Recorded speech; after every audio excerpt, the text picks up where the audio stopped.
Hello दोस्तों, तो कैसे हैं आप लोग। उम्मीद है कि आप सभी लोग ठीक ही होंगे। तो अगर आप लोगों ने इस सीरीज़ के पहले पार्ट को नहीं देखा है तो उसका लिंक आप लोगों को डिस्क्रिप्शन में मिल जाएगा, आप वहां से देख सकते हैं। तो ज़्यादा टाइम ना वेस्ट करते हुए चलिए इस वीडियो को शुरू करते हैं। तो पार्ट 3 की शुरुआत में हम यूसुके को देखते हैं, जहाँ पर यूसुके ये बात सोच रहा होता है कि क्या उसे उन सोल्जर्स को, उन क्रिमिनल्स को रोडोरो सिटी ले जाने देना चाहिए कि नहीं, क्योंकि ऐसा होने पर उन क्रिमिनल्स को रोडोरो सिटी में मार दिया जाएगा। इसी बीच मोरियाना और डिएक किंगडम के सोल्जर्स के बीच बहस हो जाती है, क्योंकि मोरियाना को यह गलत लग रहा था कि उन क्रिमिनल्स को पब्लिक के सामने मारा जाएगा, क्योंकि डेक किंगडम खुद वॉर क्राइम्स और अपनी क्रूरैलिटी के लिए बहुत ज़्यादा बदनाम था। तभी शिंडो वहाँ पर आकर उन्हें फाइट करने से रोकती है। इसी दौरान यूसुके सभी हीरोज़ को अपने पास बुलाता है और उन्हें उनके फोर्थ क्वेस्ट की डिटेल देता है कि उन्हें अगर अपने फोर्थ क्वेस्ट को कंप्लीट करना है तो उन्हें इन क्रिमिनल्स को रोडोरो किंगडम पर डिलीवर करना ही होगा। लेकिन ऐसा करने पर उन क्रिमिनल्स को एग्जीक्यूट कर दिया जाता, जो यूसुके को ठीक नहीं लग रहा था। जिस पर वो सभी प्लान बनाते हैं कि एक बार जब उनका क्रिमिनल्स को रोडोरो सिटी डिलीवर करने का मिशन कंप्लीट हो जाएगा तो वो इन प्रिजनर की भागने में मदद करेंगे, जिसके बाद वो सभी रोडोरो सिटी की तरफ निकल जाते हैं। इसी दौरान हम डेक किंगडम के सोल्जर को देखते हैं, जिन्हें डर होता है कि कहीं हीरोज़ और मोरियाना उन्हें धोखा ना दे दे, क्योंकि हीरोज़ को क्रिमिनल से काफ़ी सिंपैथी हो रही थी। इसी दौरान हम यूसुके को देखते हैं, जो एक बच्चे को काफ़ी समय से हील कर रहा था, पर वो लड़का अभी तक होश में नहीं आया था। इसी बीच वो सभी एक जगह पर आराम करने रुकते हैं, जहाँ पर एक आदमी यूसुके से मिलने आता है, जो कि उन क्रिमिनल में से एक था, और वो यूसुके से उस छोटे बच्चे को बचाने की रिक्वेस्ट करता है। जिस पर यूसुके उस आदमी से पूछता है कि आखिर डेक किंगडम उन्हें सबके सामने मारना क्यों चाहता है। जिस पर वो आदमी उन्हें अपनी स्टोरी बताता है कि वो लोग इल्ला किंगडम के रहने वाले हैं, जो डेक किंगडम के अंदर आता है, और डेक किंगडम में किंग को एक गॉड माना जाता है, यहाँ तक कि वहाँ के लोग अपने किंग की पूजा तक करते हैं।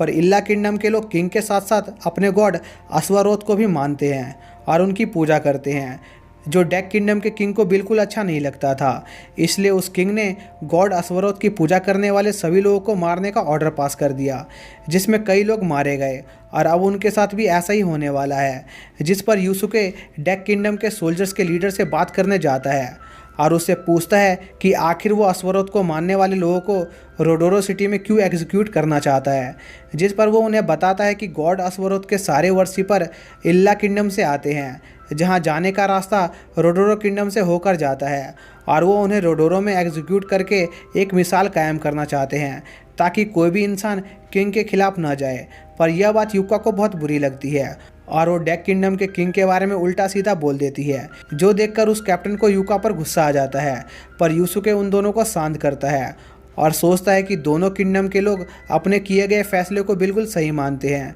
जिसके बाद हम अगले दिन का सीन देखते हैं, जहां पर शिंडो और मोरियाना आपस में ट्रेनिंग कर रहे होते हैं और मोरियाना शिंडो को लड़ने की कुछ टिप्स देती है। इसी दौरान वो लोग एक माउंटेन के पास पहुंच जाते हैं, जिसे पार करने के बाद उन्हें रोडोरो सिटी पहुंचने में 12 दिन लगने वाले थे। तभी डेक किंगडम का कैप्टन उन्हें एक शॉर्टकट के बारे में बताता है, जिसके जरिए वो लोग कुछ दिनों में ही रोडोरो सिटी पहुंच सकते थे, और वो लोग उस शॉर्टकट से जाने का फैसला करते हैं और एक केव के पास पहुंचते हैं, जिसके अंदर एक बड़ी सी मशीन होती है जो कि पानी से चलती थी। लेकिन तभी उनके बाहर जाने का रास्ता बंद हो जाता है और डेक किंगडम का कैप्टन उन्हें धोखा दे देता है, क्योंकि वो लोग उसके राजा के खिलाफ काम करने के बारे में सोच रहे थे। जिस पर वो लोग उसी रास्ते से आगे बढ़ने का फैसला करते हैं, क्योंकि उन्हें अपने फोर्थ क्वेस्ट को कंप्लीट करना था, जहां पर उन्हें एक ट्रैप मिलता है जिसे उन्हें ब्रिज पार करते हुए क्लियर करना था। पर यूसुके को उस केव की दीवार पर कुछ पैटर्न्स दिखते हैं और वो उस ट्रैप की मिस्ट्री को सॉल्व करने में कामयाब हो जाता है, जिससे वो ट्रैप रुक जाते हैं और वो लोग आसानी से उस जगह से निकल जाते हैं। जिसके बाद उन्हें एक रोड दिखाई देता है, जिस पर यूसुके केयरलेसली उस रोड पर चला जाता है। तभी एक दीवार यूसुके को उस खाई से नीचे गिरा देती है, जिस पर यूसुके अपने साथियों को उसके बिना आगे बढ़कर क्वेस्ट को पूरा करने को कहता है, और तब तक वो उस खाई से बाहर निकलने का तरीका सोचने लगता है। इसी बीच शिंडो और उसके दोस्त उन दीवारों के मूवमेंट के बीच का पैटर्न सुलझाने लगते हैं और हाको जाकी उस पैटर्न को समझ जाती है और दीवारों के मूवमेंट के टाइम को कैलकुलेट कर लेती है, जिससे वो सभी उस ट्रैप को भी पार कर लेते हैं। इसी दौरान यूसुके देखता है कि उसके वेपन उस दीवार को डैमेज कर पा रहे हैं, जिस पर वो उन दीवारों पर दरार बनाकर उस खाई के ऊपर चढ़ने का प्लान बनाता है। इसी बीच शिंडो और उसका ग्रुप उस केव के फाइनल गेट पर पहुंच जाते हैं, जो कि लॉक होता है, और वहां पर एक गारगोयल की बॉडी मौजूद थी, जो काफ़ी पावरफुल मॉन्स्टर हुआ करते थे। तभी उस गारगोयल की बॉडी पर एक टाइप का ब्लड गिरता है, जिससे वो मॉन्स्टर वापस जिंदा हो जाता है। इसी दौरान हम यूसुके का सीन देखते हैं, जो उस दीवार के ऊपर कई दरार बना चुका होता है और उसके ऊपर चढ़ रहा होता है, लेकिन इसमें उसे काफ़ी दिक्कत आ रही थी और वो बार बार नीचे गिर रहा था। लेकिन यूसुके तभी भी हार नहीं मानता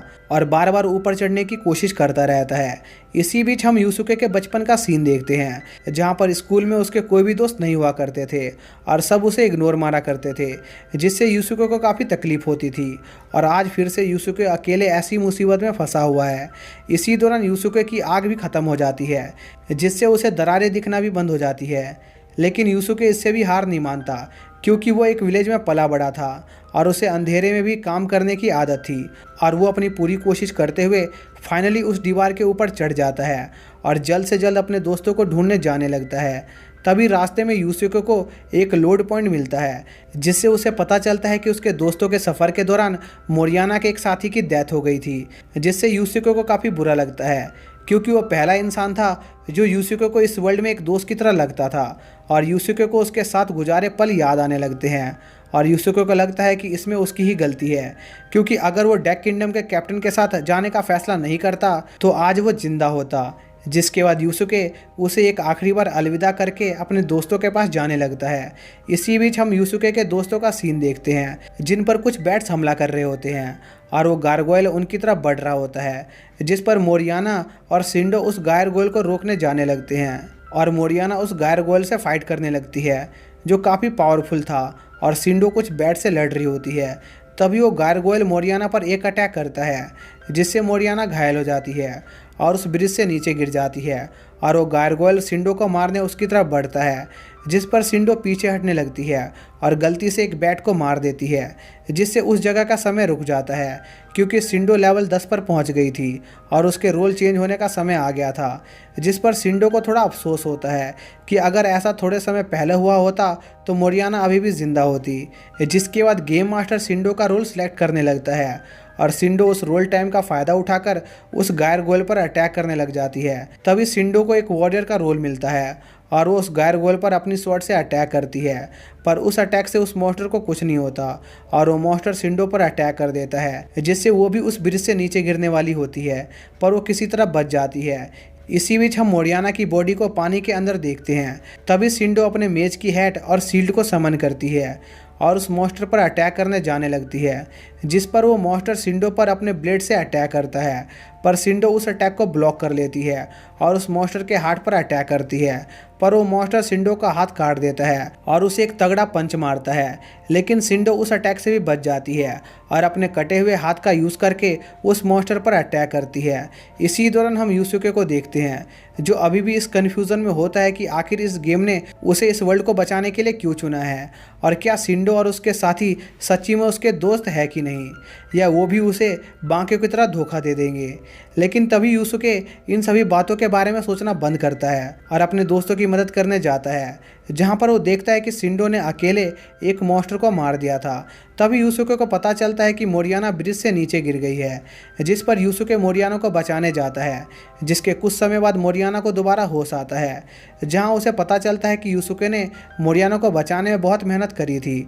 और वो तब से बेहोश पड़ा हुआ है। तभी मोरियाना यूसुके को किस करने लगती है, पर शिंडो और बाकी लोग उसे देख लेते हैं, जिस पर मोरियाना उन्हें बताती है कि उसने ऐसा इसलिए किया क्योंकि यूसुके उसे उसकी तरह लगता है, जो अपने मकसद को पूरा करने के लिए अपनी पूरी जी जान लगा दे,